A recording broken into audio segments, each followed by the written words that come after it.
Hi, and welcome to another episode of the podcast Karim Talks About Economics.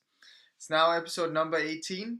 Great success. We're still going at it, and it seems like we will be continuing for a long time going forward. So that's a good thing. Maybe less frequent as to increase the quality of the podcast of the episodes, but yeah, for now it's going to be daily. Let's see how it goes. Right. So Karim Talks About Economics is a podcast where I, Karim, talk about economics, or I talk about a lot of things and try to relate them to economics. And I also try to give you an insight into how economists think, as I recently graduated with a Master of Science in Economics from Aarhus University in Denmark. This podcast is characterized by three things: it is spontaneous, it's informative, and it's open minded. It is spontaneous in the sense that it is less of a presentation and more of a discussion. It is so because I have prepared some stuff, but I've not prepared the entirety of the show or the entirety of the podcast. I do endeavor to and question myself while I go through this podcast. Usually, we read in a book or we interview some people, and with and naturally there occurs some things that some new thoughts that I might think about, and these are really some new thoughts that I've never had before, and therefore it is a little bit spontaneous, which is good on one side because we get some new information, and on the other side it might be a little bit, let's say, rough, right? But maybe you like that, and maybe that's why you stay tuned to this podcast. So that is what you get with me. Now, secondly, it's informative. And firstly, I started this podcast for myself, but now that I wanted to become a little bit bigger, it's also for you guys. So when I started it, the idea was that it had to be informative for me. I had to get more knowledgeable as I went through this podcast. And that's why I just opened a book and started reading that. And that was the podcast. But then I started to interview some other people, and then it became more informative, right? When I read, it was informative for me, but I read out loud and made my thoughts, so it was informative for me and you. Now, this podcast is also live, so you can actually also ask me direct questions, and therefore we can even interact, and it becomes even more informative, right? And when we interview some other people, it becomes even more informative because we get an insight into their personal worldview, the way that they view the world. Because there are objective truths and there are subjective truths. However, the subject may choose the objective truths that that individual lives by. Maybe, in other words, that is the ethics and the morals which this person lives by. And we try to ask that individual about these things, um, and maybe mostly their view of economics, right? Because this podcast is about economics, right? Because everyone has a different understanding of what economics is and how the world works. And what how the world works is basically economics, and that's why it's so broad. So for the people that interact with me in this podcast, that it's also informative for them as they get questioned. So they get questioned some questions that they might never have been asked before, and in that sense, they start to think critically, and they also get more knowledgeable and more informative, informed, right? So that is the value added. I try to create some value added, not only entertainment, but also some new information. And thirdly, the podcast is open minded. And it's open minded in the sense that I'm not bound by a specific ideology, or I live in a country where I'm not allowed to say stuff. And when I have other people, I also try to challenge them a little bit, right? Um, I'm also not afraid of asking critical questions to myself or to others, and that's why during these podcasts, as alluded to, it's a little bit rough because I really challenge myself, but I also challenge everyone that comes with us here, and I try not to see things from one perspective, but from multiple perspectives. Usually, the podcast is structured in the following way.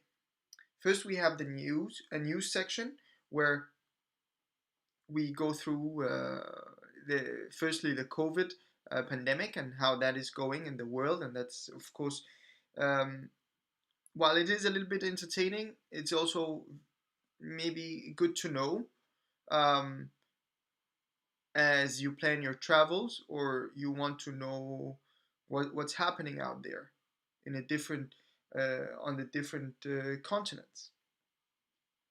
Then we go some news headlines to see what's important, what has happened that is important today, and then we have a follow up from last time, which is usually a question that we answer together, right? So after every single podcast, I present a question, and that question is for you to think about, and also for me to think about hiddenly, and then we try to answer it today. It's this is also not a presentation, but more of a discussion, as I have not planned the answer ahead. Right? It's just some floating thoughts, and then we have a reading session where I currently read from The Wealth of Nation by Adam Smith, or we have an interviewee that that we ask some question and learn a little bit from that individual, like that. Then we have New Thoughts, which is the section that sums up everything that we've discussed in the podcast. But usually it's just only about the reading part. What have we learned from reading this specific section in the book, or what new thoughts have that interviewee presented us with? And at the end of this section, I present a question. Um, After which, at the end, there is a Q&A session. And yeah, that's where I hope that I will have some questions that I can answer. Yes. So let's just jump right into it. I'm gonna, as per usual, I'm gonna share my screen, and here we go. We start with the coronavirus news. Yes. So as you can see, we're now up at 13.5 million cases, COVID cases. Is that a good thing or a bad thing? Well, it's not a huge increase from yesterday, which is kind of promising, I suppose. Um, Deaths 5,800, 583, excuse me. That's actually a large increase from yesterday. I think it's around 5,000 or yeah, between 5 and 6,000 new deaths. That's considerably high, but as we've discussed, that is because of the lag of the increased number of COVID-19 cases. Now the deaths are um, creeping up on us.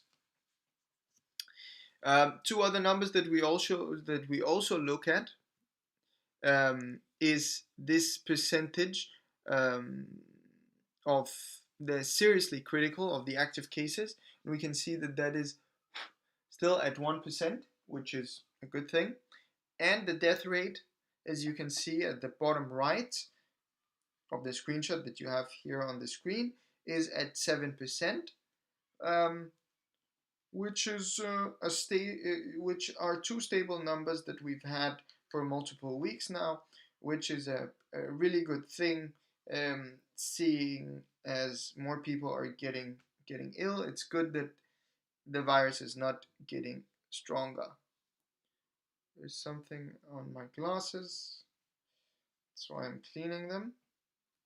Okay, so let's look at the specific countries, right? Usually we consider the 20, the 20 countries with the most cases. Um,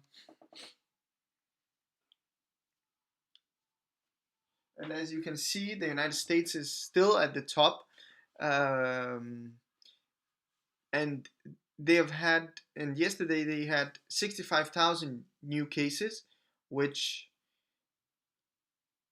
as I've mentioned multiple times now, goes to show that there is a weekend bias where either the numbers of the new deaths are, excuse me, there are less tests during the weekend, or they are not registered.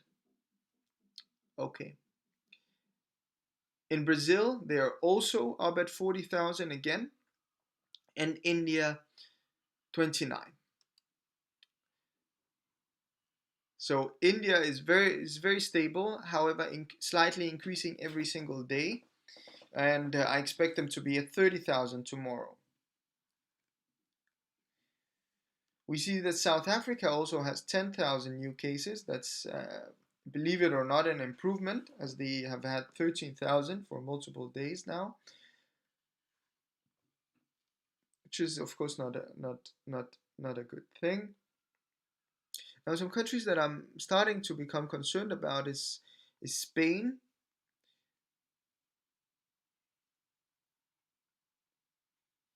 Yeah, and France has apparently not given their data. France is actually not consistent with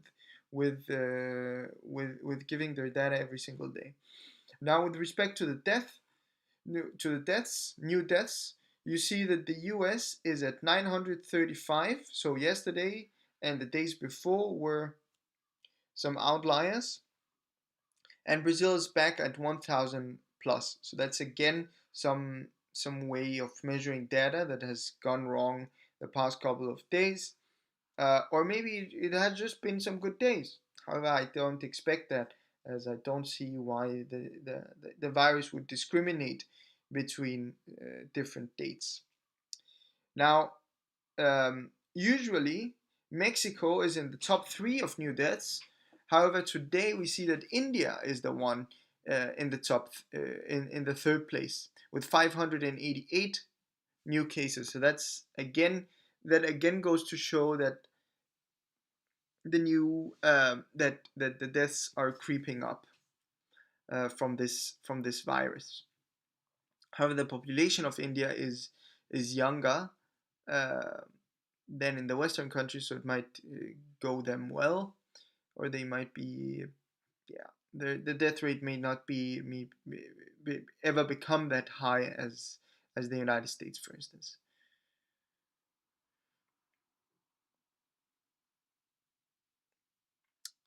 As you see at the bottom, at number 19, Colombia is pretty high. It's when you consider the new cases, 5,600, right? 5,600 new cases, and it has stayed that consistent. And Colombia is not a big country. Okay, it's bigger than I actually expected. Their population is at 50,000, and that is at the column at the very right, as you can see that. So 50. I actually didn't know that there lived that many people in Colombia. And now when you consider Colombia, you also have to consider the fact that um, they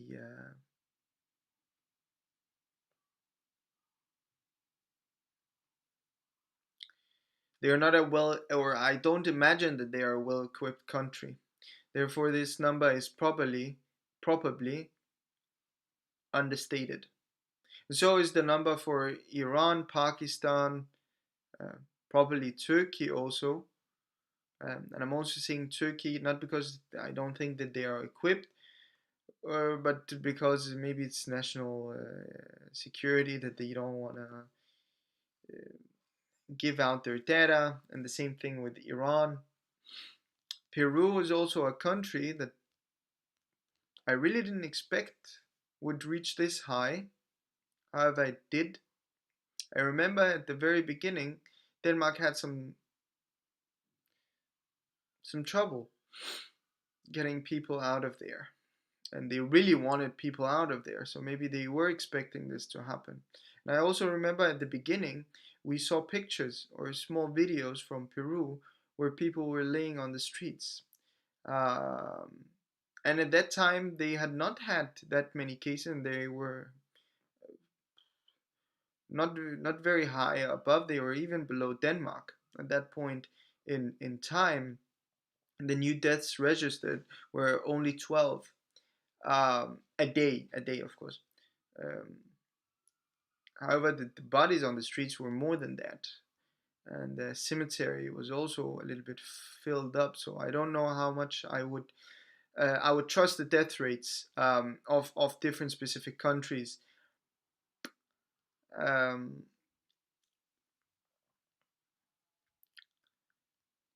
because as we can see here, there are some countries that stick out when you consider the death rates, right? You have, for instance, Mexico that sticks out, Spain that sticks out, the UK that sticks out. The UK is at 44,000 deaths, nearly probably tomorrow at 45,000, maybe even today because these are yesterday's number. So that's not it's not a good thing to see.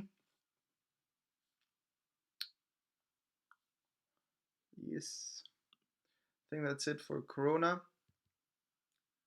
How do I expect the next days? I expect it to be exactly the same. Today we're actually going to start with something with a with a news agency that we usually don't look at. Um, it is the Guardian. Sometimes we have it, sometimes we don't. It's the same thing with Fox. Sometimes we have it, sometimes we don't. I don't think that we have it today because it's quite. It's not that it's boring. It's just ah too political and too irrelevant. So here from the Guardian, we can see that some places have started to close down again. See that Catalonia has closed down or back into lockdown, and so is India, part of India. But that's also yesterday's news, uh, and um, and also the thing with Catalonia was it's not that it's old, but it's a week. It happened a week ago. However, this seems that it's another city that's on lockdown because previously it was a city with 210, and here we can see that it's 160. So it might be a totally different city. So Spain is being really hard hit, and that of course relates to the fact that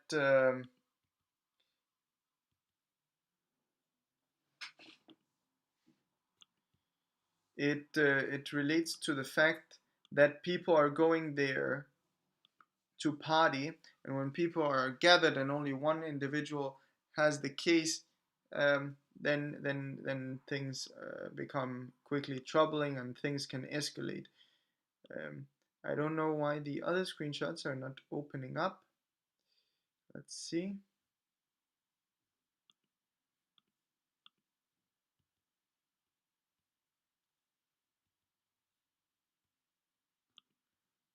That's a little bit weird. Okay, so here we have Al Jazeera. Let's see if I can get the other ones open also.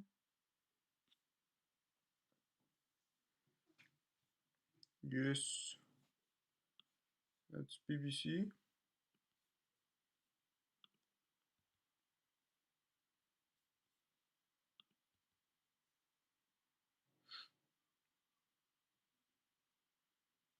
Yeah, I don't know. My computer is doing is doing a lot of weird stuff now. Okay, here's the CNN. So I suppose one of the big news at the moment. Um, well, it's things that are in the news that are not so relevant, but let me just mention them now as in the future, Karim or others, when you watch this, be aware that this was a thing in 2020. Maybe hopefully it's not a thing anymore. So George Floyd was a big demonstration thing for Black Lives Matter that happened, or might actually still happening around the US. A guy that was choked to death by the police, by them having their knee, or one police officer that had his knee on that individual, which is called George Floyd. And that guy died from that, right? And he kept saying, "I can't breathe, I can't breathe." Now, a couple of days ago, we saw that that happened again with with another individual, right? The police also had their neck on that individual. However, the individual did not suffer and did not. Well, he did suffer definitely, but he did not die as George Floyd did. The case is that um, they are now in court, and some new footage have been showed or something like that, right? And we're really looking into what actually happened, and not only what's written in the transcripts, right? Okay.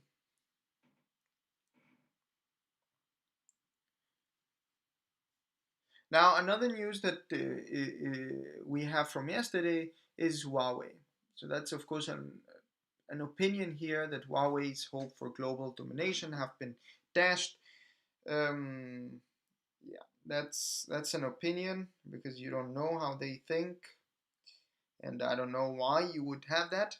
And that, of course, relates to yesterday's news that they have, well, they lost the case against the UK, or the UK just announced that they could not have their antennas they could not have their 5G technology in the UK, and they had to remove every installation that they had made by 2027.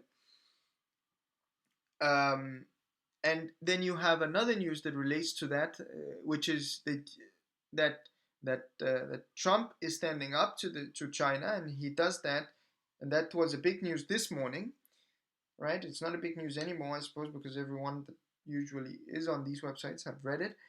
Um, but it is that Hong Kong had some advantage trade, or they had a specific trade deal with the US, um, and that has now been eliminated, such that Hong Kong is now, by the US, even considered a part of China, and they cannot have any favorable trade. So, of course, Hong Kong as an economic hub has now been killed.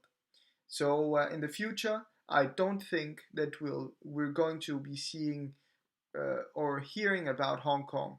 So for us, we know what Hong Kong is, and it has been something important for us, a good place that we all wanted to visit, and that we were really happy for their prosperity and their freedom. And I know that Milton Friedman have been there and has talked quite favorably of their economy. And he's also talked about Singapore as a good place because of their capitalistic society, not only capitalism, but the liberal ideology that strives over there. However, that has now been eliminated by the Chinese People's Party or something like that. That went that yeah, that have put some new laws into place, and they have eliminated a treaty that was made between China and the UK, such that Hong Kong could be sovereign. So the idea was there would be um, it would be a part of China. However, they would have their own system, and they now de facto don't have their own system, and therefore we're now cutting off the ties with Hong Kong because it might be used by the Chinese government. Yes. What has the UK done? Well, they have said that anyone seeking asylum can come to us. Uh, that's an interesting thing because the reason why they went out of the EU was to not get any refugees. Now they get more refugees. Interesting. This could, of course, not have been foreseen. However, we know that we cannot foresee everything, and therefore you don't just leave a union, I suppose. But yeah, that's what happened. and I'm not gonna put my own twist on this news. But as you can hear, I'm not pro Brexit, so I say that openly. However, I am of course critical of my own thoughts about that thing because maybe it was good. Maybe they do want to be. They want to create a closer relationship with the United States, right, rather than Europe, because maybe ideology wise they are more American than European. Yes, that was all from CNN. Let's see. I suppose let's take the BBC here first. And again, the thing with Huawei. So that's the news from yesterday. I'm gonna ignore these four news, and I'm gonna talk a little bit about this. So the World Health Organization has gone out and said that children have not been vaccinated during the COVID-19 pandemic, which is of course makes sense because people have stayed indoors and at home, and the healthcare workers have been very, very, very, I'd say, busy with taking care of those that would be sick of uh, the COVID pandemic, right? COVID-19 pandemic. So, of course, they have not had time. However, the problem is that if parents get the time to think about vaccinating or not vaccinating their children, they might choose not to vaccinate their children, or they might even choose to vaccinate them. The idea is that that we don't want to create a discussion about vaccination at this specific point in time, because if we when we develop, hopefully when we develop a vaccination for the COVID pandemic, the idea is that everyone should get it. It's not that we should leave anyone out, because if we leave people out, right, then it will return. And the question is, well, some people would get it, and maybe it would mutate such that the vaccination does not work anymore on the entire population. So, if less people want to get vaccinated, we are really in trouble. Because then the question becomes, well, what's the end of such a pandemic, and how will we tackle it in the future? Because we're living on the hope that we'll create a vaccine that will treat the COVID-19. However, what happens if people do not trust vaccines? Well, in that case, we're in a great dilemma. I would say that. And then the question would be, would we then restrict things, or would we make it by law that you had to be vaccinated? That's a good question. Would the government need to step in here, right? Because the people not getting vaccinated are not only harming themselves, because that's their own choice, I suppose. However, it isn't, right? Because in some countries the healthcare is for free, so that would be a burden on the taxpayers, i.e., all the rest of the population. However, it's also bad for all the other people, right? Because they may get it, and as I alluded to, the COVID might the COVID might change, the virus may change and mutate such that the vaccine doesn't work anymore. Okay, so that's about that. And at the bottom right is an interesting news, and something that I've been following a little bit behind the scenes, i.e., behind this podcast, uh, which is that the Nile Dam in Ethiopia is being filled, and that is what can be seen from satellite images. Well, there we know that there has been. So the idea is that Ethiopia want to build a dam. Now, in order to build a dam, you need a reservoir such that this dam can work consistently. Because you need water to be on a higher level, and then it needs to go down, right? The question is, and if you have the water on the water line, the question is, well, how would you have a dam? You need some water such that it can run through the dam and then create the electricity. The idea is that you want uh, electricity for this country that is very poor. Now, this dam is quite large. And the idea is that it will not only give enough energy to Ethiopia or a large part of Ethiopia, but it will also create some revenue for some excess energy that Ethiopia will be selling to neighboring country and earning some profit from that, which is Sudan. Okay, why should we be against that? Well, that is because the Nile starts from Ethiopia. Um, okay, why should we care about that? Well, some countries do care because it will limit the amount of water that will at the end reach the countries for that are where the Nile travels after it had gone through Ethiopia or this dam. So basically, what Ethiopia is doing is that it is getting a part of the water. It's saving a part of the water such that the dam can be consistent. Now, the politics behind this is quite immense. This dam has been discussed for decades, and it's now been constructed, and now they have reached the final stage where the reservoir has to be filled. However, there is some disagreement about uh, how quick it should be filled, because yeah, the idea is that the Nile will flow regardless of what happens. However, the idea is maybe you can maintain the same level if you fill it slower, right? Okay, okay. So what about the politics behind it? Well, Sudan, Egypt, and so Egypt and Sudan are of course against that and want to postpone it as much as possible. Now Ethiopia is in a difficult position where it is in, of course, an economic crisis.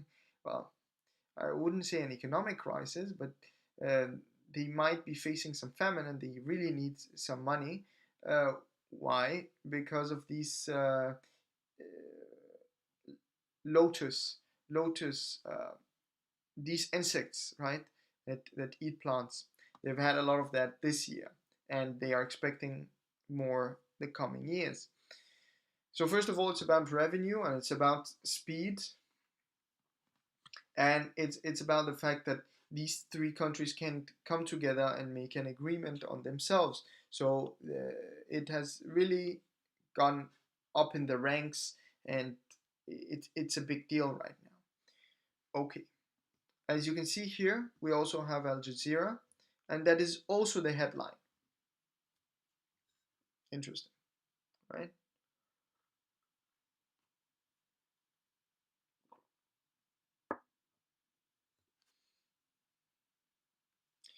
So no one knows what's going to happen right now. And let me say, maybe from my background knowledge, Egypt has talked about some military interventions. Sudan is, of course, well, they have just gone through a civil war themselves, where it was divided into Sudan and South Sudan, which is which of course has brought some troubles, and of course a period where they want some peace. Now, of course, Sudan has had a lot of demonstrations, and I think they had to change leaders last year also. So Sudan is really not a big player now, and they have some other things to look at, some other problems, some other issues that might be bigger, because at the end of the day, Sudan is not going to be the country that is most affected. It's going to be Egypt at the end of the day, and Egypt is led by the military. We know that the Egyptian military has just been ranked the ninth strongest in the world. So, or the one with the ninth most military power, or something like that. So that's also a little bit frightening, um, and it's it's interesting to see what's going to happen, because this is not really a natural resource, right? It's not gold. It's not diamonds. It's not oil. It's not something of substance. It's an investment. That is, so investment is of course made by private and public partners that want to get their money back. Now, if Ethiopia have promised some things that it cannot hold, that's going to be troubling. Now, for Egypt, the Nile is a lifeline, and if there starts to become some unrest in Egypt, well, it's always good to start hmm, is a bad word to say, but it's true. It's always good to start a war to get people behind the government and under a common cause.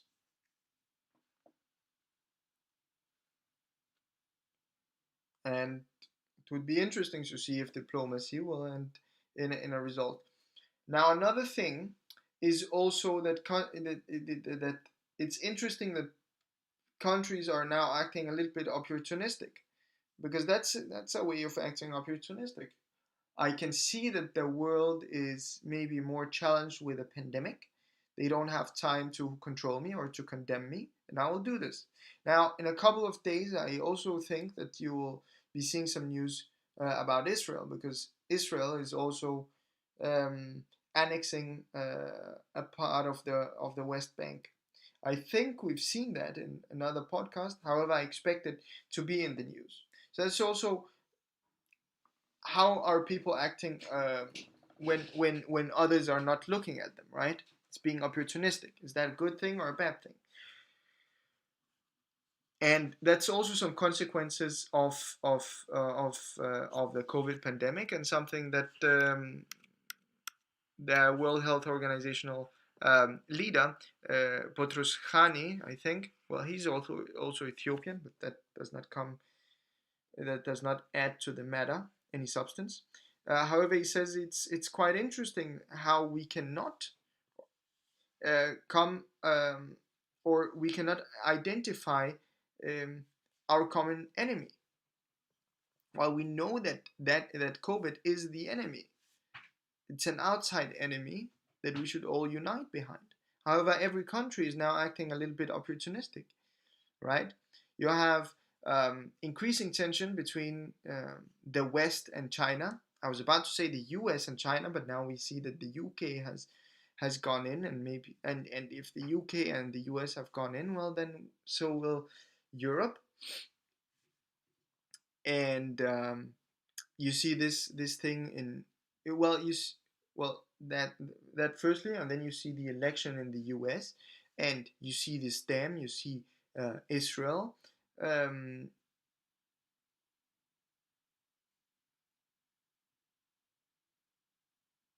you see a lot of small interesting things that is happening.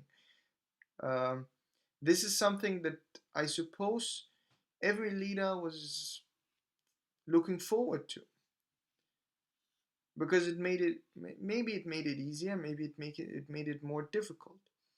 Um, we've had a period in time where globalization has increased, where we've all kind of created some organizations, the World Health Organization, the World Trade Organization, the UN, NATO, and things like that, where we all come together. And also, yeah, Turkey. Turkey was also opportunistic.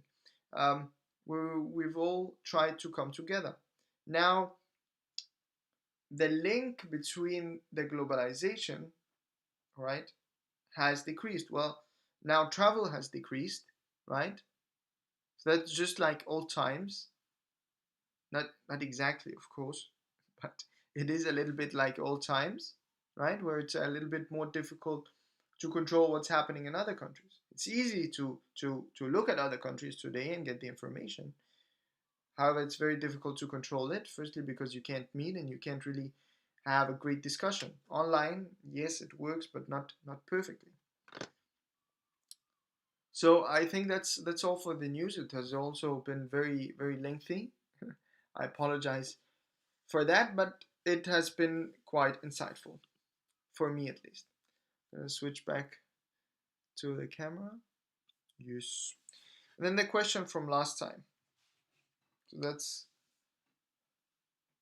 actually already only the second second part of today's podcast. Yes. And the question was, how does it? Hmm, what does it mean for the capitalists that the legal rate of interest is negative?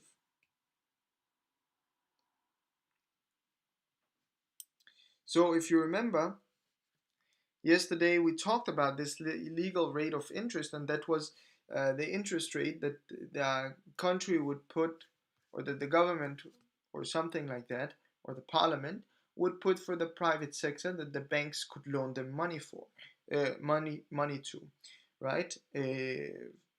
For the public sector, it would usually be lower. So the government would loan maybe at 3%, and the private sector would loan at 4%. Now you could deviate from that. However, you had to be very close to it.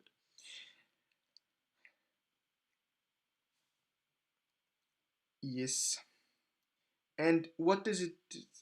And who are the capitalists? Well, those are basically, um, as we talked about yesterday, it could actually be the individuals. Every single individual. It could be you and I, him and her, they and them. But the idea is that you could save up some money and then you could lend it out to people. But I think while I wrote this, I was more thinking about big institutions that could actually lend out a big chunk of money. So maybe banks should be considered here. So, what does it mean for the capitalists, banks, that the legal rate of interest is negative? And that, of course, related to yesterday, what we read in Adam Smith, where he said that uh, the interest rate goes down because there is more capital that can go around and less people that want it, and therefore they have to compete and they need to.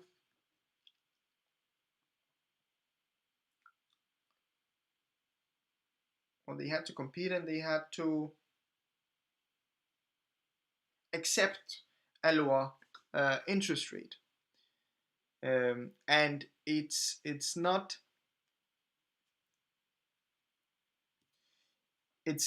the nominal value of money that people want, it's the real value of money. So the question is maybe should be started with, well, what does it mean that the interest rate is negative, at least for these capitalists, and the value, and let's assume that it is as good as it was previously, and that of course means that we are looking beyond what Adam. It's not a good thing to say that, because that means that the interest rate has not gone negative because of increased competition, and I think that makes sense. Just objectively, it makes sense that the interest rate would never go negative due to competition, because you could just have zero and that would be better than negative if the value of money stays the same, right? So maybe the interest rate going negative has something to do with the value of money. Okay, let's indulge that thought. So what does it mean that the interest rate goes negative? Well, it means that today if I have 100, tomorrow I want 95.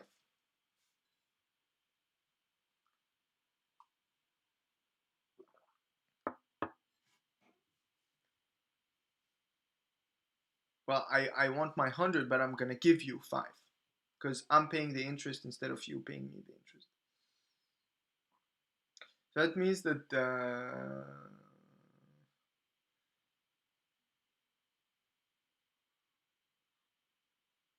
value of capital is really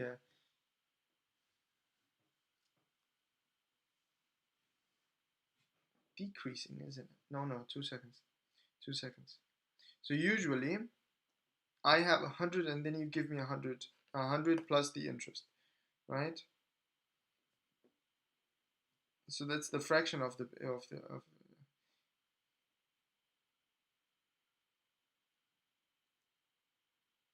Well, firstly, it can be viewed as I want less. So if the value of money is consistent, right? This is viewed as okay. Um, Give me 10% of your business, but but I only usually I would want 10% of your business, but now because of this negative interest rate, I only want 9. Is that how it? No, no, no. Because I'm not getting interest, but it's the value of the money, right?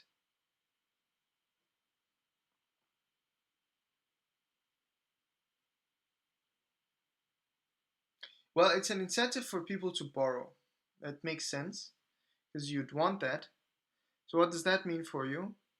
Well, it means that I'm really willing to give up my money today to have something tomorrow.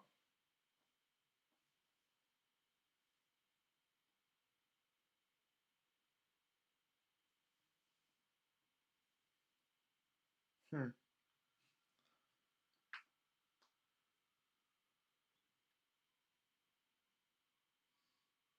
Or does it mean that the value of things today is no, no. Value of things tomorrow.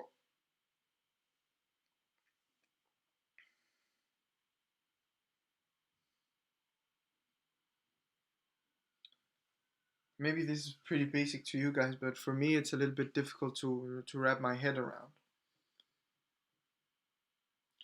So today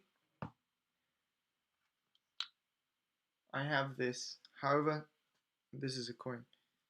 However, tomorrow I want, yeah, let's say this is 19, this is 20, this is 19. Tomorrow I want 19. Why? Why? Why would I ever want that? What explanation is that? Today I have 20, however tomorrow I want 19.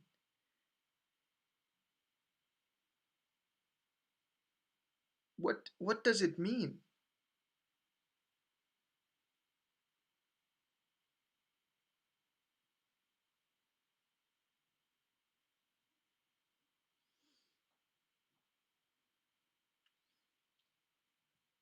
If everyone is giving negative interest rates, then just hold your money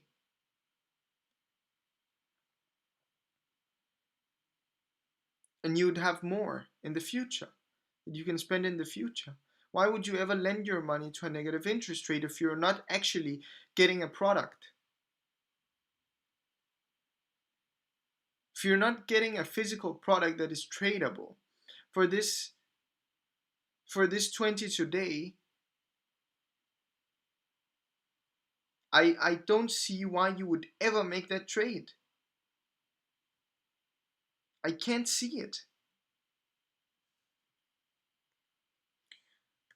Well, what does it mean for the question is, what does it mean for the capitalist that the legal rate of interest is negative? Well, it disincentivizes them giving loans out.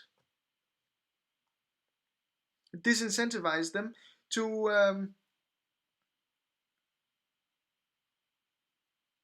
well, it incentivizes them to go into more riskier businesses because with those riskier businesses, maybe the interest rate is zero or positive. So maybe that's the idea, that you want to invest in more risky things than more secure things, and also you would invest in some other things that can hold your money. And I know that from from previous questions that we've asked, and that was the exact same answer that we had, right? That there's no incentive for the capitalists to hold their money if they are getting less of it tomorrow. However, how can they get less of it tomorrow if inflation is also going to come, right?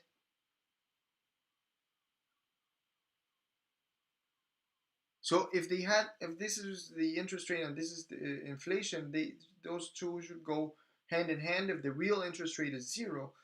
However, if inflation is increasing and the interest rate is negative, then what's happening is a skewness, well, a diversion, such that people are getting worse off, or these capitalists are getting worse off because of the inflation, and because they get less of their money in the future. And it just doesn't make any logical sense. I can't wrap my head around it. I should have picked monetary economics. Uh, but yeah, I also wrote here a comment to myself. So I thought, and that was employ of capital in foreign countries. However, now that I'm thinking, and the idea was that maybe in other countries the interest rate on the capital is positive. However, they can only be if there is more risk in those countries. And yeah, that's the basic. That's basically what I've also alluded to, right? But that was mostly about the private sector. Um, so the idea is that uh, the capitalists are going to invest in more riskier businesses. I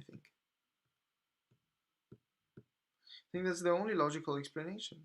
It's a way to incentivize more risky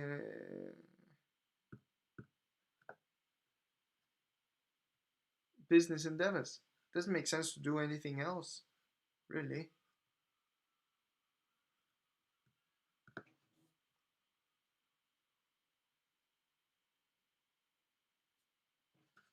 Yeah, I think that's it.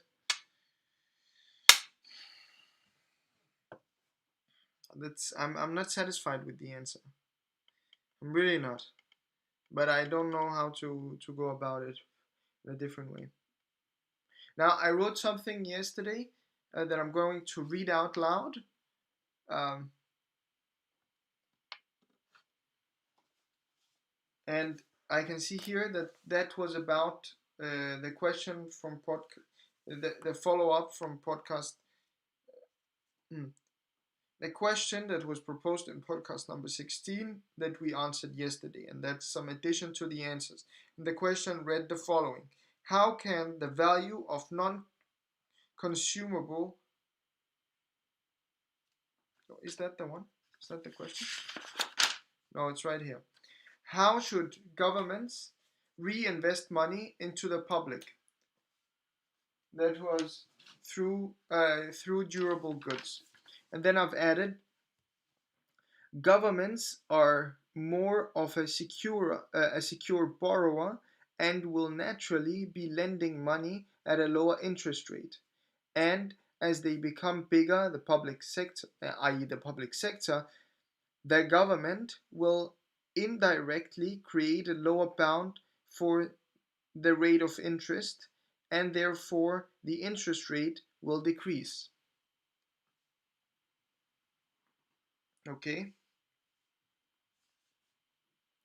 So I suppose basically what I'm saying here is that the government is satisfied with a lower interest rate than the private sector. However, to maintain that,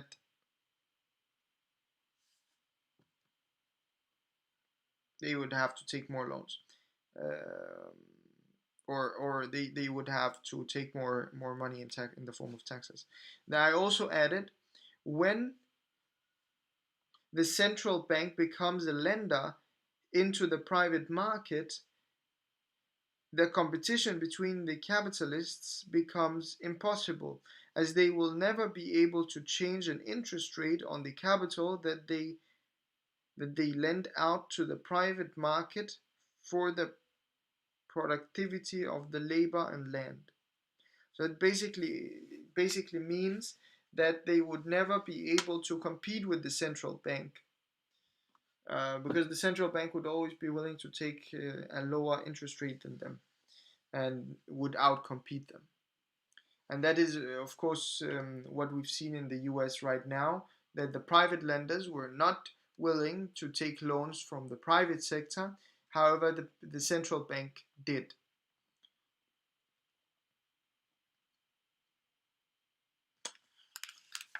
Yes, in order to save the economy, I have to add. Is that a good thing or a bad thing?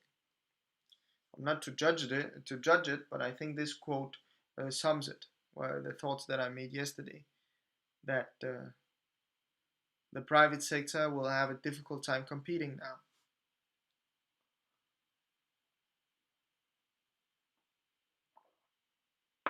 Very hard time competing,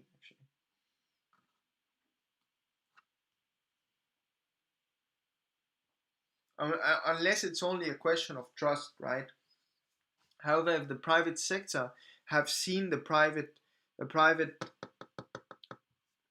firms to be unfit to be lended this money, then why did the central bank lend them this money? Unless it's for a lower interest rate, right? So firstly,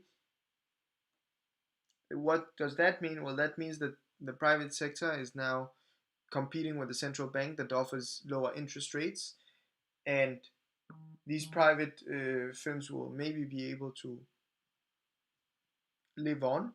It's a good thing.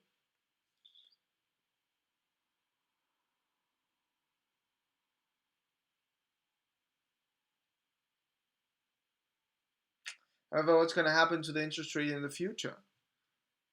How will that ever increase again? Well, in good times, it may increase again if suddenly the central bank says, nope, nope, not our job, not our job. You have to do it,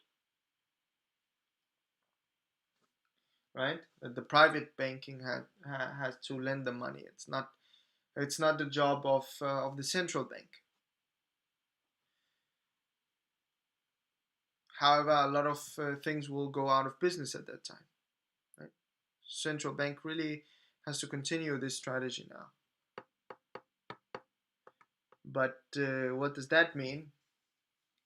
That no, no, no, no. And also, what if the central bank is wrong in that these banks cannot pay down the loan that they had planned for them?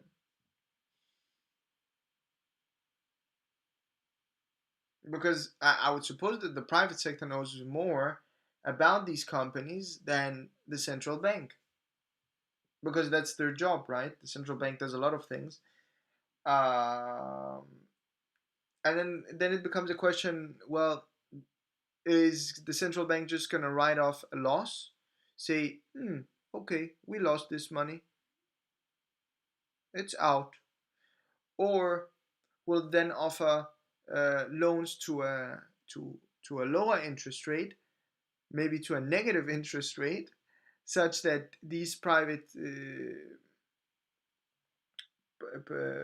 companies can loan this money. And of course, the central bank is already doing this, but it's only for the government. Maybe it will loan this money to the private sector, and then the private sector will also uh, continue to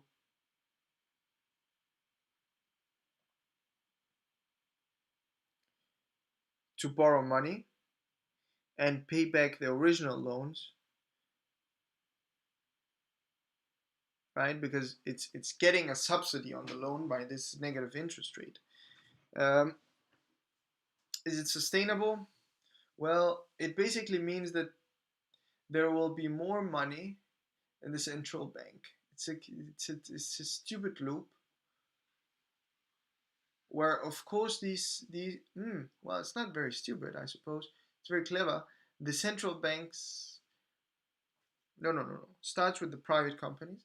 The private companies will be able to exist because in bad times they take up loans, um, high interest rate. When if they can't pay that, they are they allowed?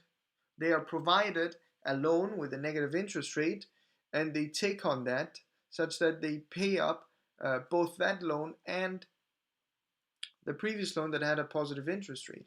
They continue doing that, hopefully in good times, until they survive again. But quickly you can see that with this close, and of course this means that,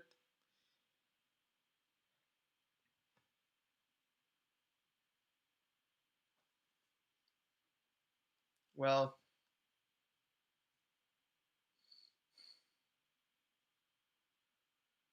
depending of course on how far the negative interest rate will go, this will dictate how much the central bank will earn on this, earn or lose on lending out money to the private sector.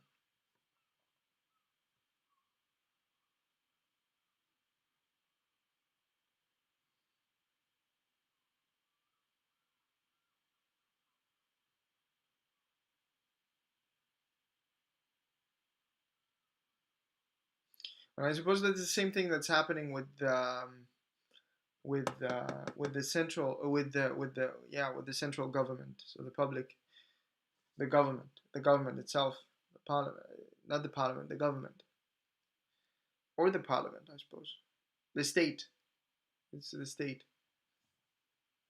That's what's happening with the negative interest rates around the world. Uh, Maybe they have not thought so far ahead. Uh, Maybe they have thought even further ahead. Just say that it's difficult to think about these things with numbers and equations. It's more easy to think about them philosophically. But I suppose these are people that think about economics day and night. However, I also know that I've been with those people for 5 years, and none of them have really gone into depth with this. But then again, I've not had the course in monetary economics. So this is just basic thoughts brainstorming that is going through my head. But I think that's enough for that section of this podcast, and I'm now gonna go into the reading section. We don't have an interviewee with us today.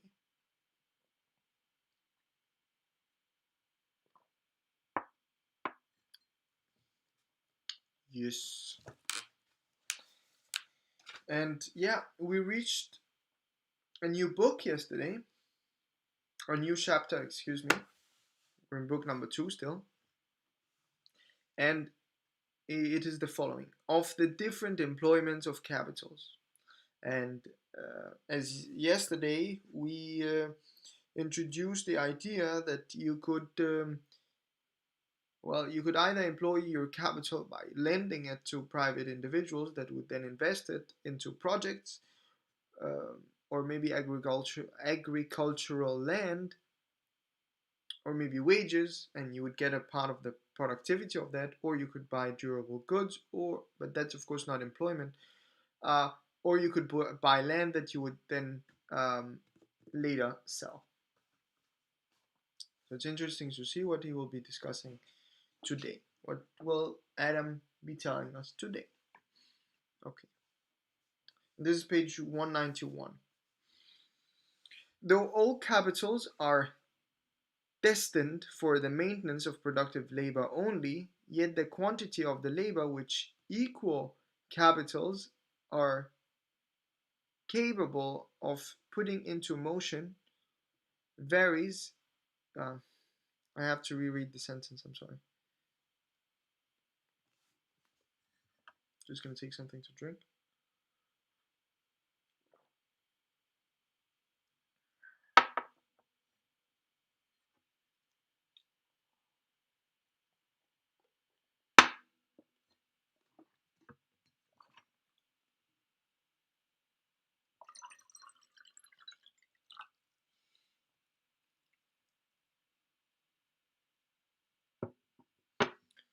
I hope you enjoyed that small break from my voice. Let me continue. It's because here you can see, well, you can see it, but it's a four line sentence. So it's really about putting the brakes, uh, and that's, I suppose, how it's always been with Adam. But yeah, okay. Though all capitals are destined for the maintenance of productive labor only, yet the quantity of the labor which equal capitals are capable of putting into motion varies extremely according to the diversity of their employment, as does likewise the value which the employment adds to the annual produce of land and labor of the country. A capital may be employed in four different ways. Okay. First, the, the procuring of rude produce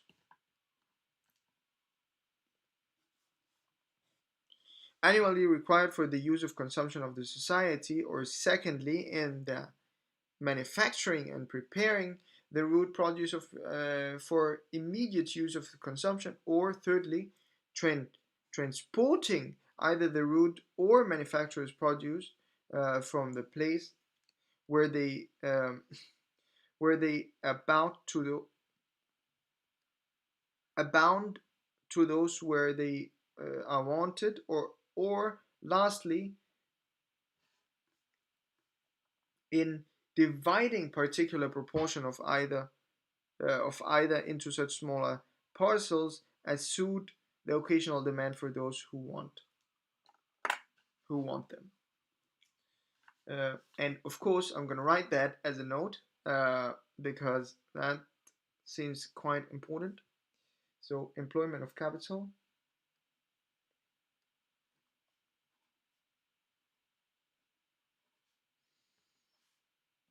either rude produce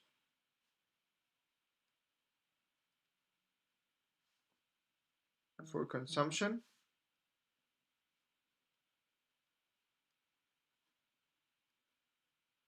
manufacturing for consumption also, or transportation, and fourth, uh, dividing into particular portions. And I would actually call the last one administration, uh, or logistics.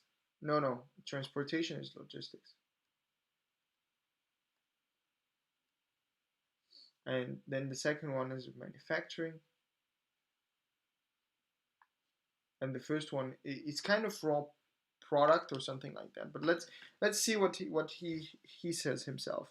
Uh, in the first way, in the first way of employed in the first way are employed the capitals of all those who undertake improvement or cultivation of lands, mines, or fisheries. In the second, those of all master manufacturers. In the third, those who wholesale merchants.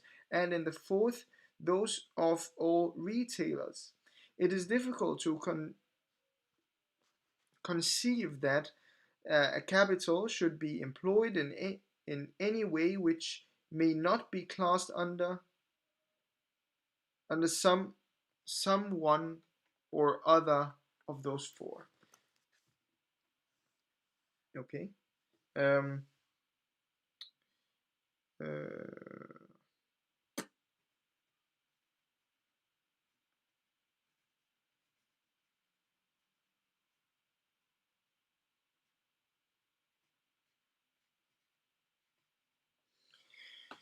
it's quite a strong statement. Okay. I'm not going to say getting more cocky, but Adam is getting more confident as the book goes by.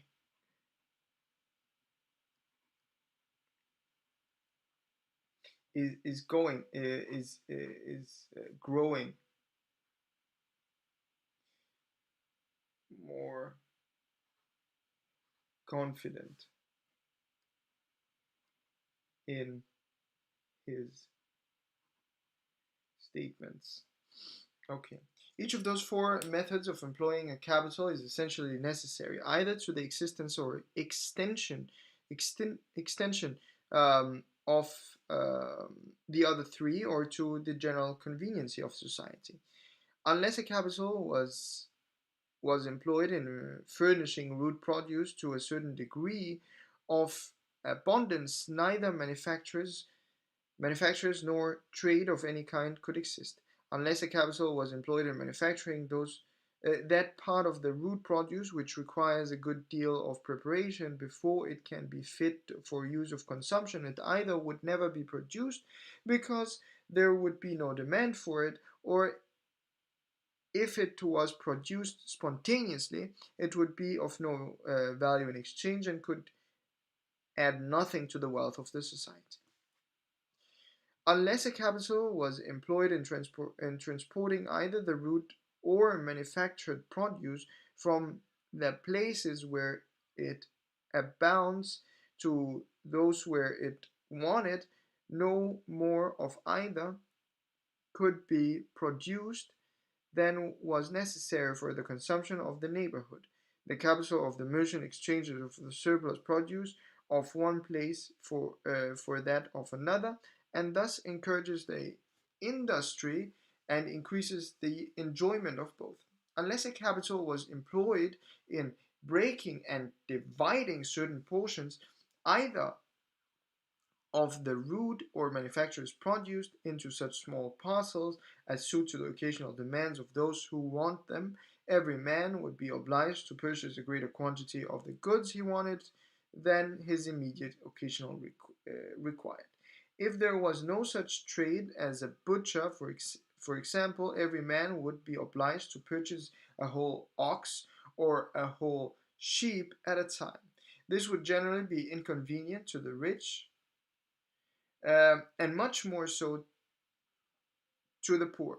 If a poor workman was obliged to purchase a month's or 6 months' provisions at a time, a great part of the stock which he employs as a capital in the instrument of his trade or in the furnish of his shop, and which yields him a revenue, he would be forced to place in the part of his stock which is reserved for immediate consumption and which yields him no revenue. Nothing can be more convenient for such a person than to be able to purchase his subsistence from day to day, or even from hour to hour, as he wants it. He is thereby enabled to employ almost his whole stock as a capital. He is thus enabled to furnish work to a greater value, and the profit which he makes by it in this way much more than compensates the additional price which the profit of the retail imposes upon the goods. The prejudice of some political writers against shopkeepers and tradesmen are altogether without foundation. So far is it from being necessarily either to tax them or to restrict their numbers, um, that they can never be multiplied so as to hurt the public, though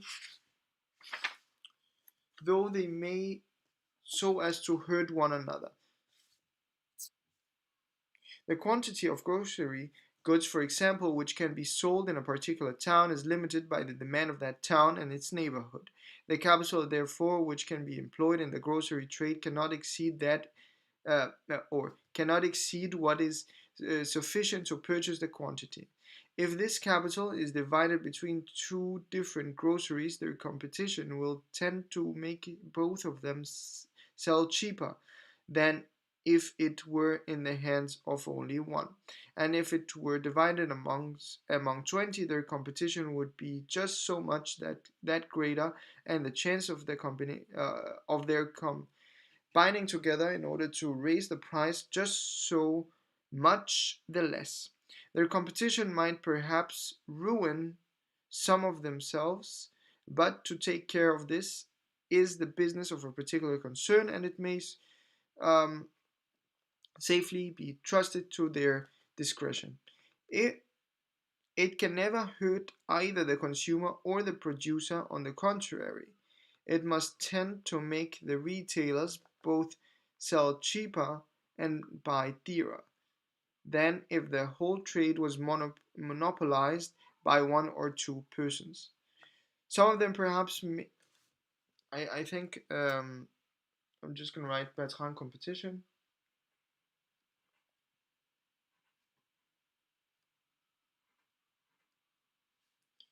Rules out monopoly.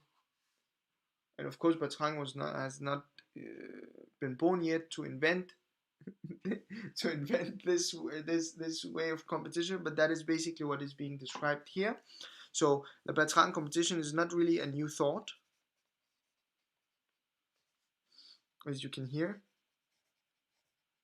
And it's interesting that it's called Bertrand competition while it's but yeah, the idea of marginal products, and yeah, it's innovative. Um, However, as you can see, it has been thought of for centuries before that. Okay, so Bertrand competition rules out monopoly and creates um, higher social value.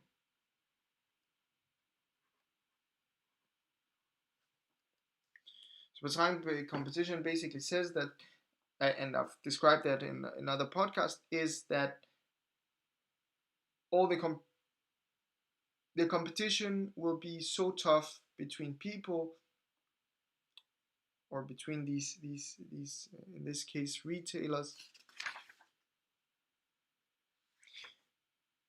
that they would sell the product to its marginal cost and they will earn no profit. Of course, that's a little bit unrealistic. However, the question is also, well, what is the marginal cost, right? Nobody really knows, because it's also the cost of labor, right? That's also a marginal cost. It's also the lending of the shop. It's also a marginal cost. And then the question really becomes: can the marginal cost of all shops be the same? Hmm. We assume so in economics, but in reality, no, because we know that every shop is rented out at a different price. However, that can of course, and of course, not every employer earns the same thing. However, they can cancel out, and basically both Netto, Factor, and Bilka can sell the same product for the same price. I think I gave some bad examples because I think that all of these are owned by the same company selling. So Lidl, L, well, that is maybe why you wouldn't see the exact same products in Lidl, Aldi, and Rema 1000 and Netto, for instance, right? You wouldn't see the same things. So those are really in competition with one another. They would sell different products as to not compete on the price of that exact product.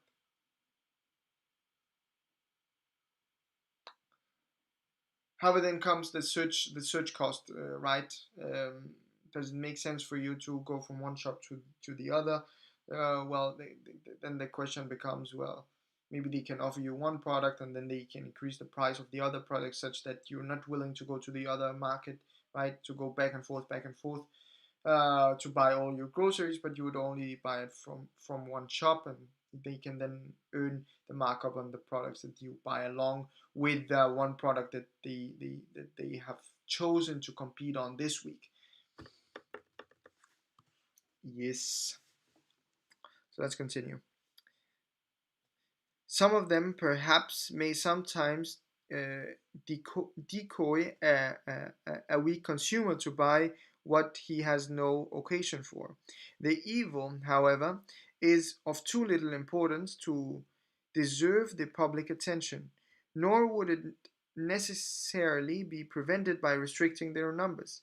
It is not the multitude of alehouses to give the must the most suspicious example that occasion a general um, disposition to drunkenness among the common people, but the disposition arises from their occasion, necessarily giving employment to the multitude of alehouses.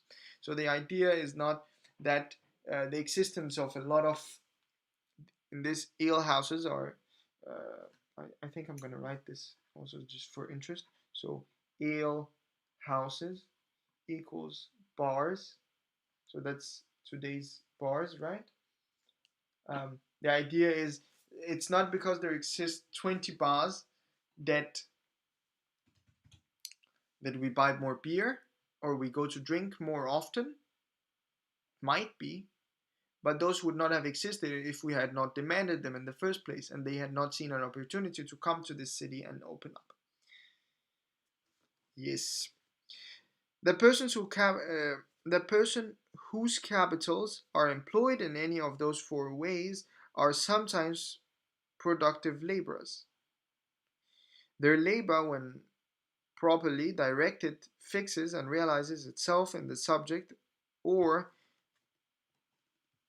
vendible commodity upon which it is bestowed, and generally adds to its price the value at least of their own maintenance and consumption.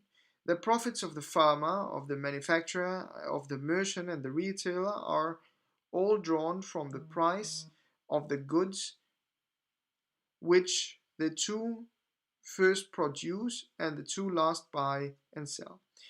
Equal capitals, however, employed in each of those four different ways will immediately put into motion very different quantities of productive labor and augment too in very different proportions the value of the annual produce of land and labor of the society in which they belong. The capital of the retailer replaces together with its profits that of the merchant of whom he purchases goods and thereby enables him to continue his business. The retailer himself is the only productive laborer whom it immediately employs. In his profit consists the whole value which its employment adds to the annual produce of the land and labor of the society. The capital of the wholesale merchant replaces together with their profits the capitals of the farmers and manufacturers of whom he purchases the rude and manufacturer's produce, which he adds in and thereby enables them to continue their respective trades. It is by this service chiefly that he contributes indirectly to the support of the productive laborers of the society and to increase the value of its annual produce. His capital employs, too, the sailors and carriers who transport this good who transport his goods from one place to another, and it augments the price of those goods by the value not only of his profits but of their wages. This is all the productive labor which it immediately puts into motion and all the value which it immediately adds to the annual produce.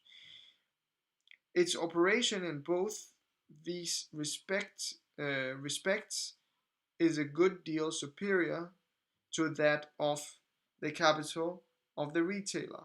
Part of the capital of the master manufacturer is employed in as a fixed capital in the instruments of his trade and replaces together with its profits that of some other artificer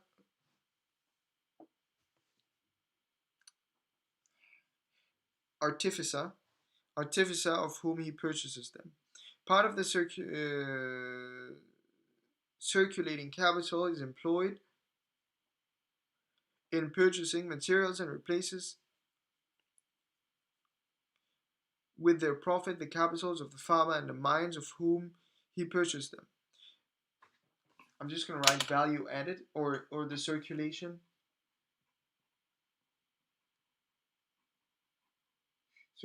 of capital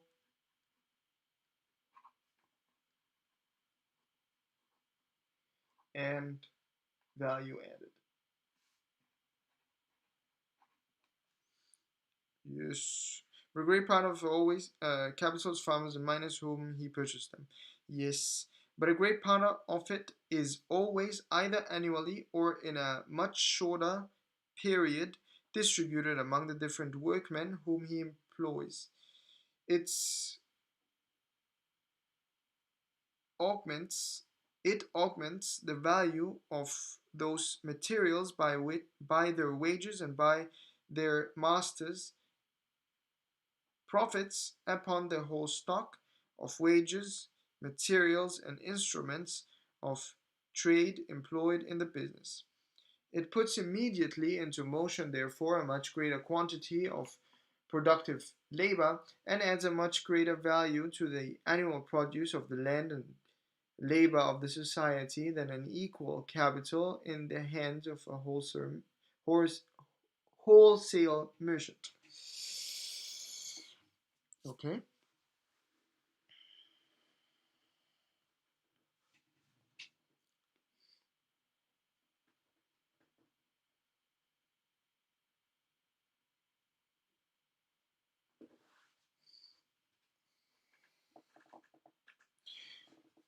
Okay.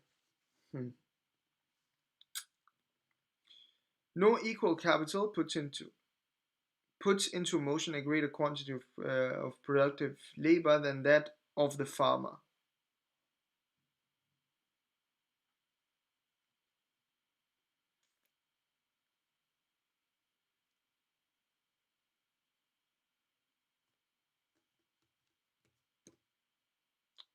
Okay, I'm gonna give you a small break because I have to go to the bathroom. So again, you get a break from my voice for a minute or two, and I will be back shortly.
Okay, so I'm back, and we ended at the very interesting sentence where he says, no equal capital puts into motion a greater quantity of productive labor than that of the farmer. Right? So I think I'm just gonna write that as is.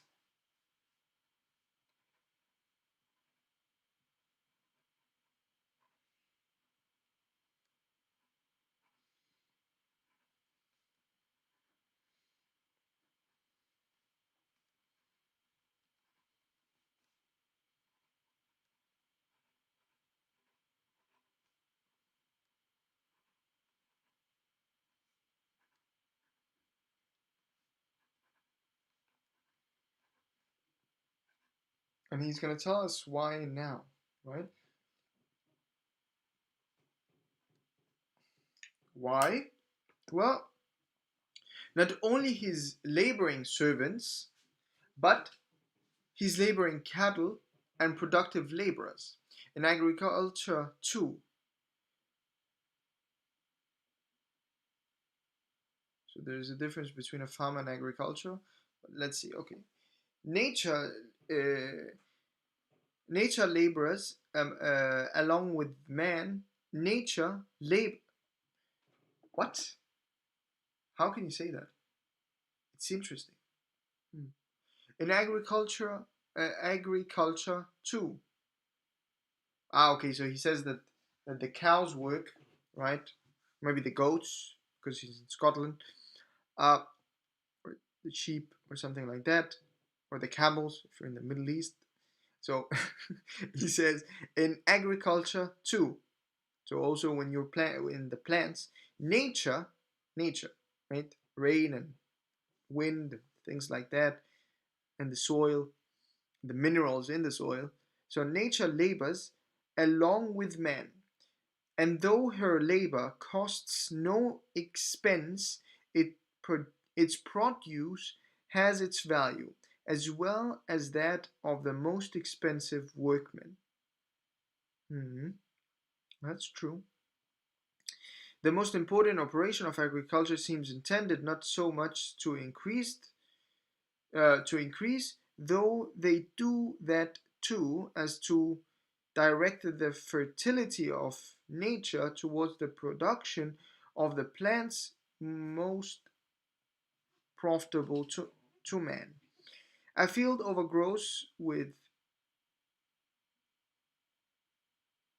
overgrown with briars and brambles may frequently produce as great a quantity of vegetable as the best cultivated vineyard or cornfield. So it's interesting that they also eat corn at that time. Planting and and tillage frequently regulate more than the animate and active fertility of nature. And after all their labor, a great part of the work always remains to be done by her.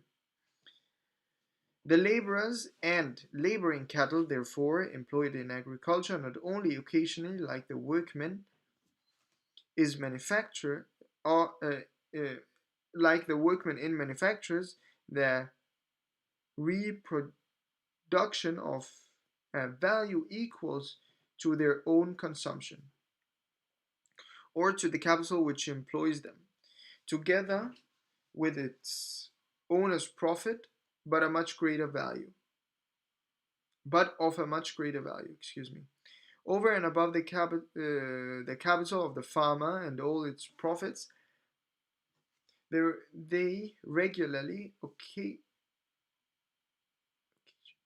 they regularly occasion uh, the production of the rent of the landlord. Okay, this rent may be considered as the produce of those powers of nature and use of which the landlord lends to the farmer. It is greater or smaller according to the supposed extent of those powers, or in other words, according to the supposed nature or improved fertility of land. It is the work of nature which remains after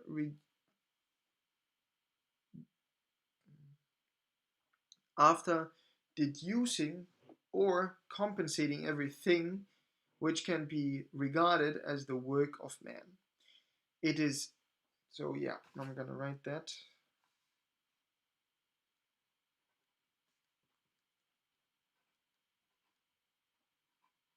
Productivity of nature.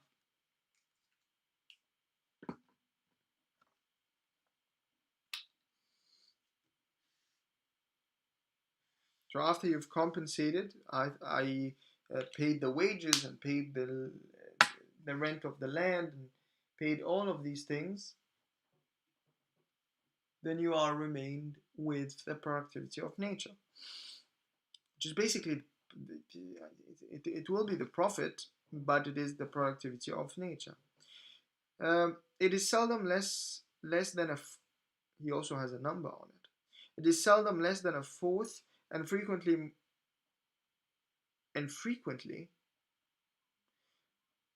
more than a third for the whole produce. No equal quantity of productive labor employed in manufactures can even occasion so great uh, reproduction. In them, nature does nothing, man does all, and their reproduction proportion must always be in proportion to the strength of the agent that occasions it. The capital employed in, in agriculture, therefore, not only puts into motion a greater quantity of productive labor than any equal capital employed in yes, manufacturers, but in proportion to the quantity of productive labor which it employs, it adds a much greater value to the annual produce of the land and labor of the country, to the real wealth and revenue of its inhabitants. Of all the ways in which a capital can be employed, it is by far the most advantageous to society. The capital is employed in the agriculture and in the retail trade of any society must always reside within the society. The capital is employed in the agriculture and in the retail trade of any society. That's it's a very deep statement that I actually don't understand entirely because this has some political motivation, I think. So the capitals employed in agriculture, in the agriculture and in the retail trade of any society must always reside within the society.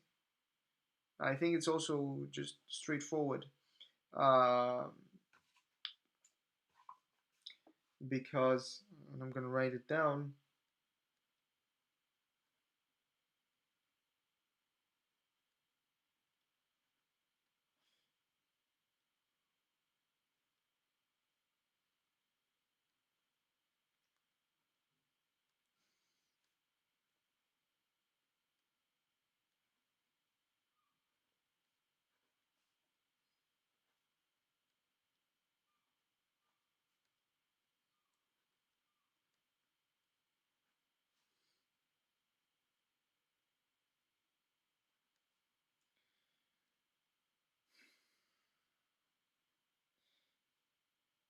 And it's straightforward because, well,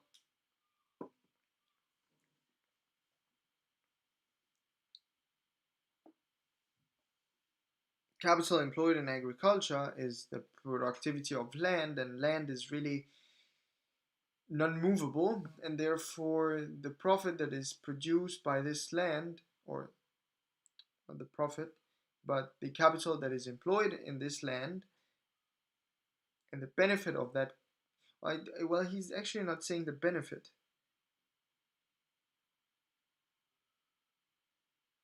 Capital is employed in the retail must always reside within that society.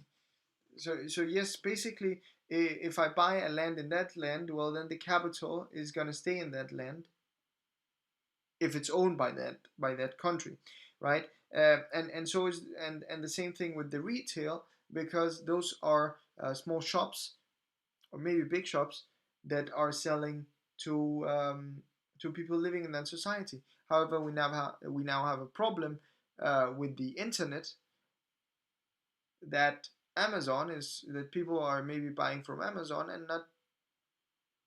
and that does not reside within the country, right? So really, there is a lot of things that Adam Smith have not talked about, right? Because he's also not considering the refrigeration of things.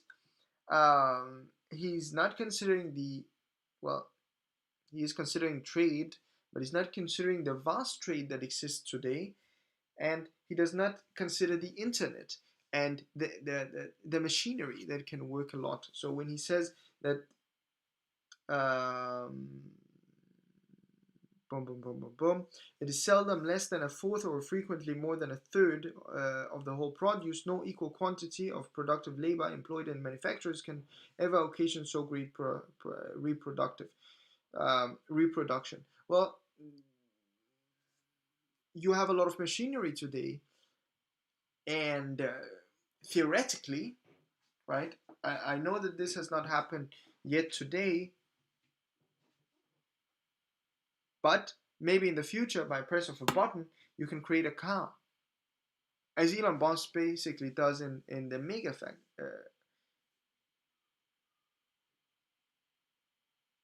the super factories, the gigafactories, excuse me, the gigafactories.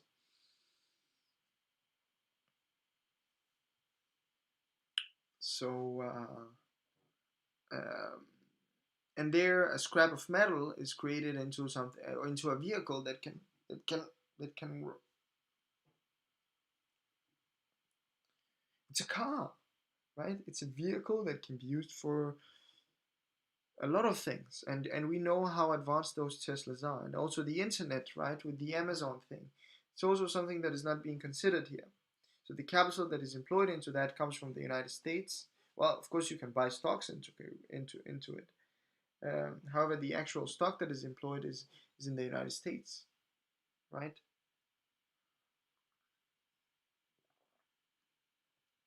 That's also interesting. It's interesting to know what he would think of these things, actually. Okay. Their employment, and I'm now continuing, page 193. The employ yes, their employment is confined almost to a precise spot, to the farm and to the shop of the retail. They must generally, too, though there are some exceptions to this, belong to resident members of the society. The capital of a wholesale merchant, on the contrary, seems to have no fixed or necessary residence anywhere, but may wander about the place to from place to place according as it can either buy cheap or sell dear. Okay. The capital of the manufacturers must no doubt reside where the manufacture is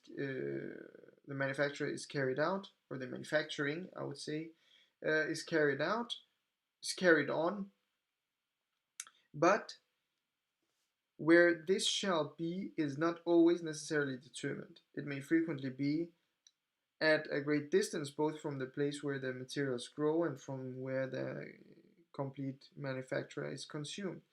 Lyon is a very distant both from the places places which afford the materials of its manufacturers and from those which consume it. The people of fashion in Sicily are clothed in silk made in other countries from materials which their their own produces. Part of the wool in Spain is manufactured in Great Britain, and some part of the cloth uh, is afterwards sent back to Spain. Whether the merchant whose capital exports the surplus produce of any society be a native or a foreigner is of very little importance. If he is a foreigner, the number of their productive laborers is necessarily less than if he had been a native, by one man only, and the value of their annual produce by the profits of that one man. The sailors or carriers whom he employs may still belong indifferently either to his country or to their country, or to some third country, in the same manner as if he had been a native.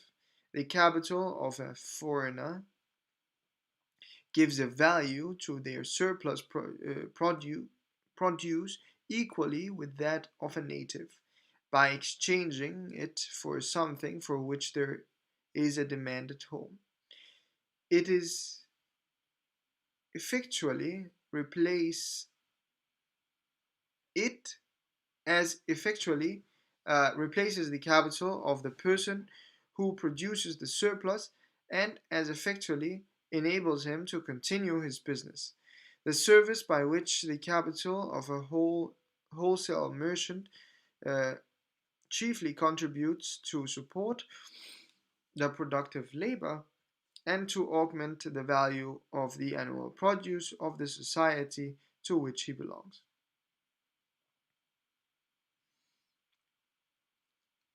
So he's saying that it doesn't matter whether the individual lives in the society or doesn't. So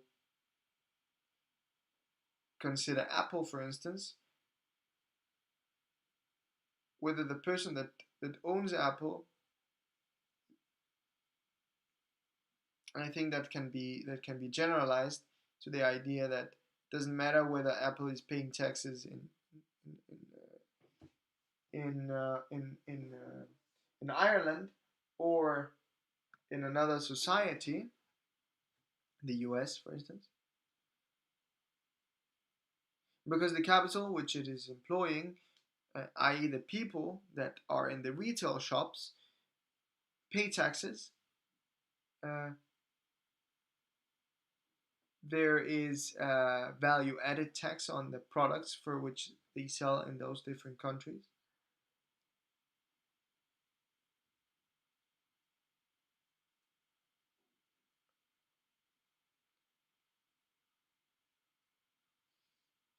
So yeah, that's the idea.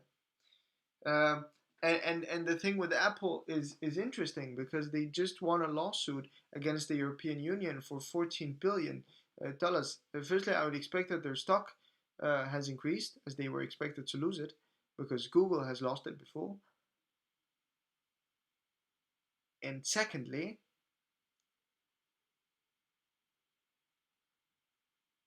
it's interesting that it has not been in the news. Well, it has been in the news. I've seen it this morning. However, it's not a big deal. Interesting. It's not even in Bloomberg. Actually, I didn't bring Bloomberg up today. Interesting. Interesting. However, I did look up the gold prices and the oil prices. They have both increased. Very very small percentage, but they have increased. Okay, so I think that's it for today about the reading. We're gonna end here. I'm just gonna put an arrow for where we are.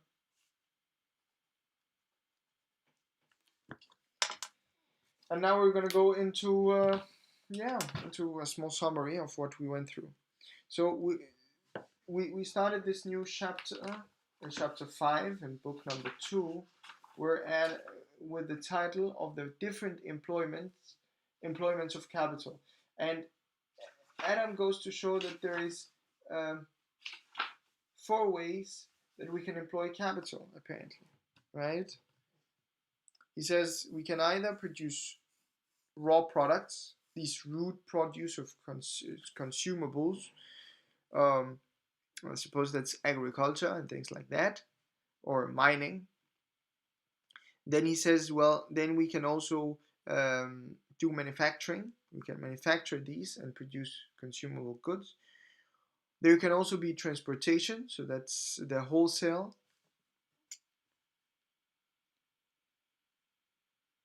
And the basic transportation of these big bunches of goods between different cities, different locations, and things like that. And then there's the dividing of these particular consumable goods, and that is retail, basically.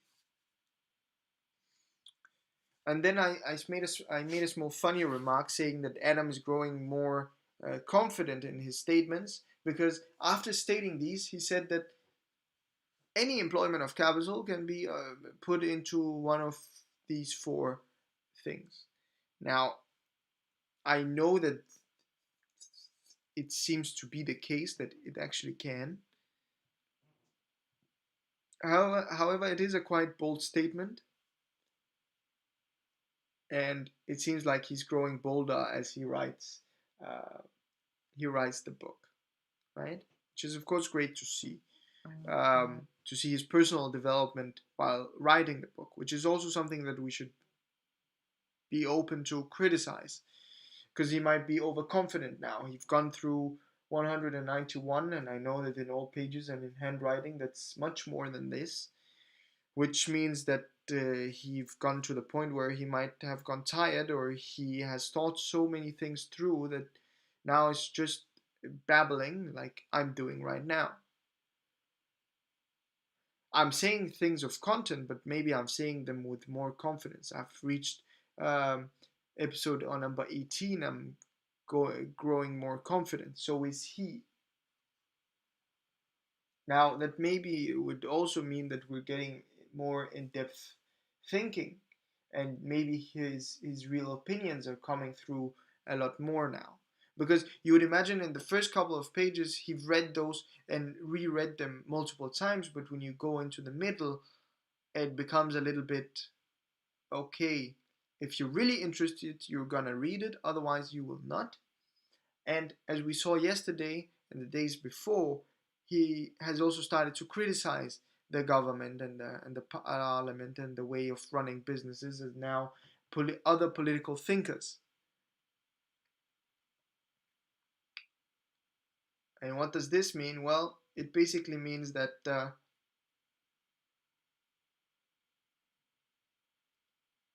yeah, I've gone to the part where I'm really getting to know Adam.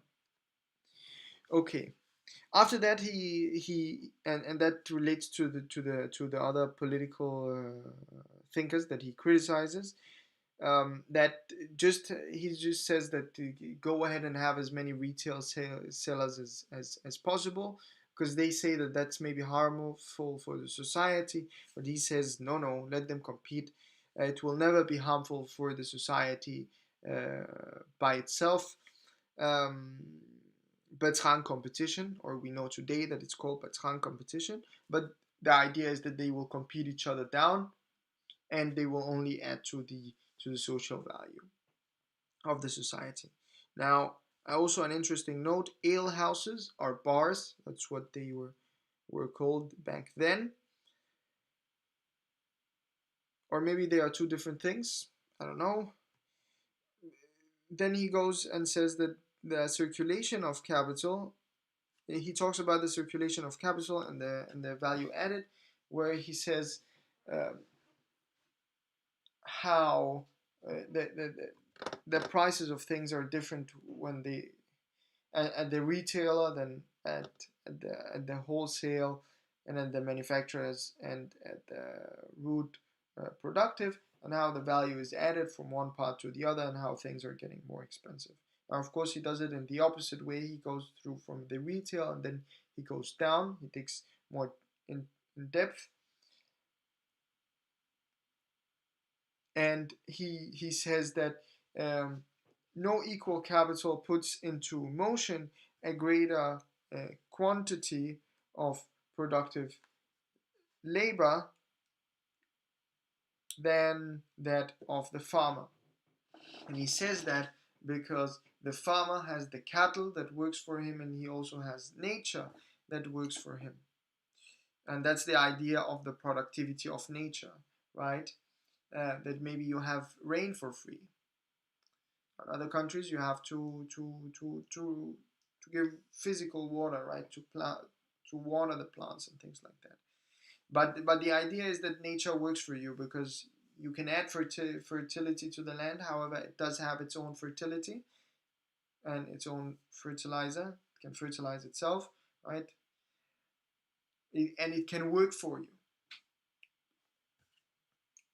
And he says that basically nature is it produces 33%, or a third of the productivity of the farmer. However, he doesn't take into consider well things that he can't know. He doesn't take into consideration that we now have uh, uh, quite heavy machinery that can work for us.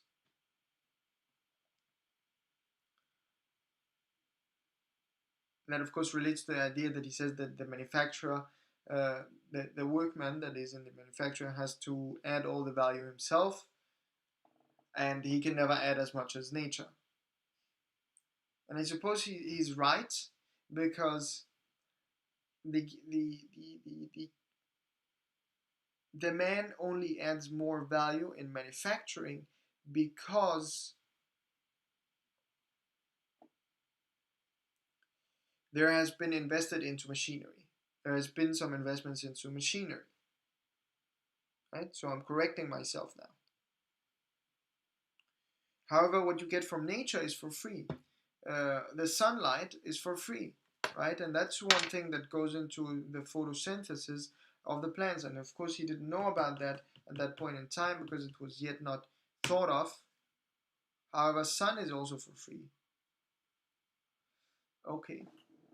So capital, and then he goes on, capital employed in agriculture and in retail trade of any society must always reside within that society.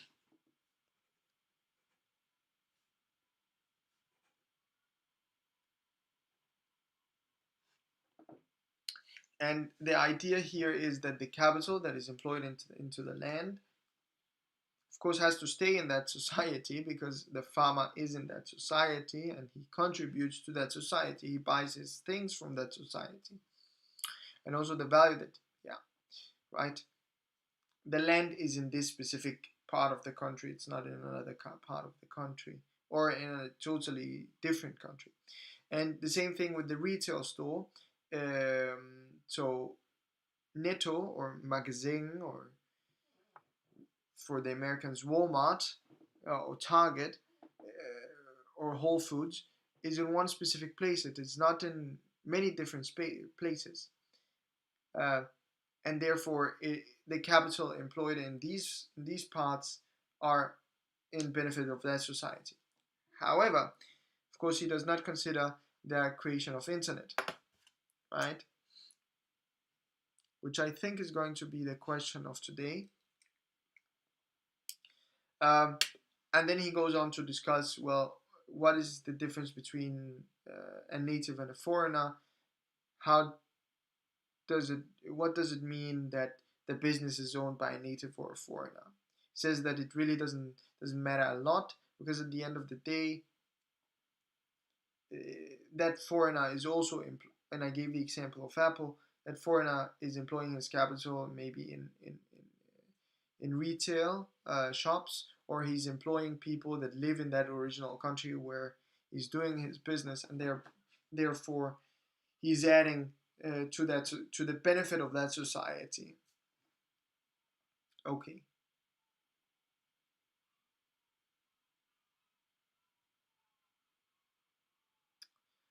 So to the question about the internet, I think it's an interesting one that I really want to discuss tomorrow.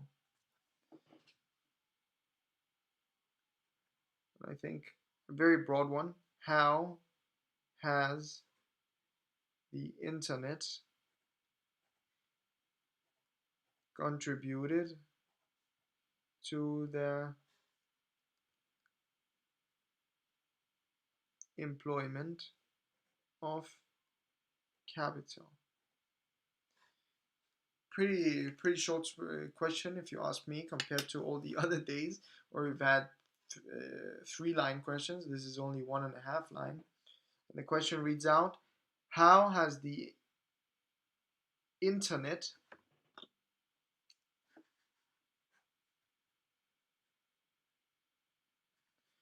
contributed to the employment of capital? And of course, I'm going to try to relate it to the four possibilities of employment of capital that we've gone through today, and that we've been presented to we have been presented with from the lovely Adam Smith, our Holy Father. uh, he's praised, right, in economics. However, I've not met an individual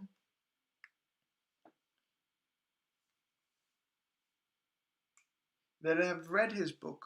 or the entirety of the book, and have been fascinated with his book. A lot of people that have, well, I met a person that has started to read in the book. I think she had read a big bunch, big part of the book. Maybe she had read the entirety of it, but she was not fascinated by the book. And listen here, she only described the beginning of the book. She never went into these details. What is it that capital is actually does actually mean? Because she kept saying that he's boring her. He was quite boring with respect to the value of money, and how uh, uh, the value of money was created with respect to gold and silver and things like that. So that's interesting, right? There's a lot of people that talk about Adam Smith, but there's very few amount of people that have really read Adam Smith and really understood what he's talking about. Maybe they have read it for fun, skimmed it, but in this podcast we go into depth into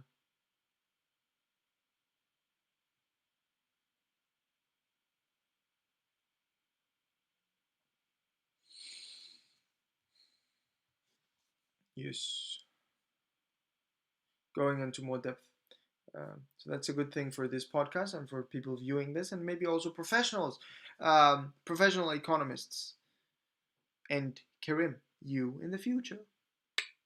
Okay, so as per usual, see you guys. It's been lovely. See you tomorrow. But as you all know, or the ones that usually watch these podcasts, at the end, there's always a motivational catchline or motivational speech, a small motivational speech. For now, it's for me. It's my experience of the day, something that I've taken, something that I'm grateful for today, a new thought or something like that, and something that I hope can also help you. And today's motivation is about measuring.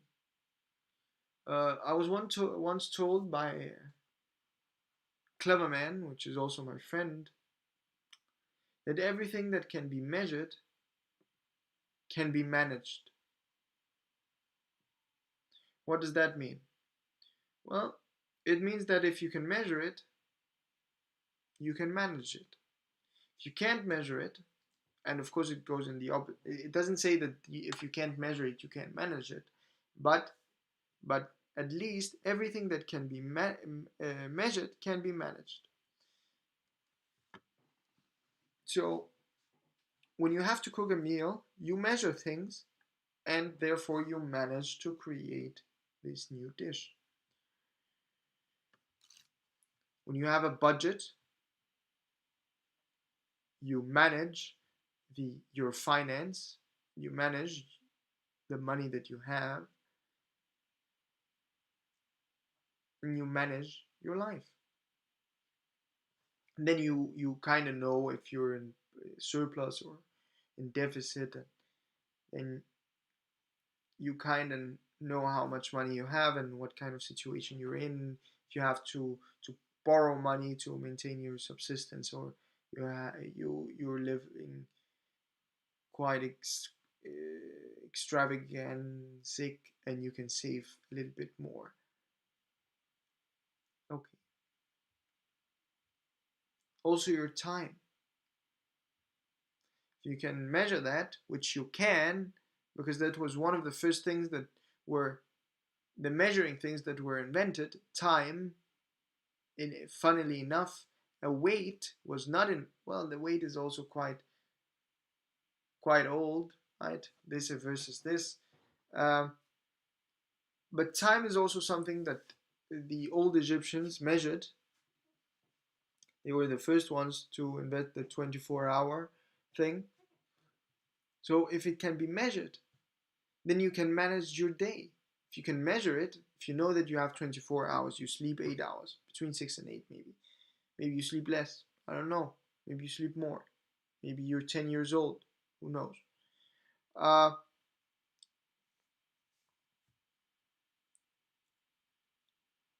so you measure that, right? So 8 hours out of the day. What does that give you? How many hours are you left with? Left with 16. Okay. What am I gonna do with these 16 hours? Maybe I have to transport 2 hours. Okay. 16 minus 2, 14. Okay, I know that I have to eat for 2 hours a day. Maybe 1 hour also to prepare the food. That's 3 hours. You had 16, 3, suddenly 13 hours. Now you have to work for 8 hours. You see, that's where we're going with it. So everything that can be measured, and also your food intake can also be measured. That's how you get thinner. You measure the amount of food that you take, you measure the amount of workout that you do, you measure the amount of calories that you burn, and thereby you manage your body. So everything that can be measured can be managed. Thank you for today. Thanks for staying with me, and thanks for being with me, and thanks for taking care of me. And as per usual, I love you all, and take care. I'm gonna get the blink. Maybe the other eye as well. And now the finger is gonna go up in the air, and I'm gonna end the video when I see this finger.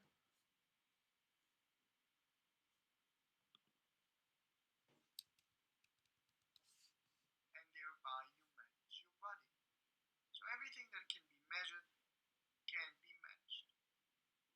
Thank you for today. Thanks for staying with me, and thanks for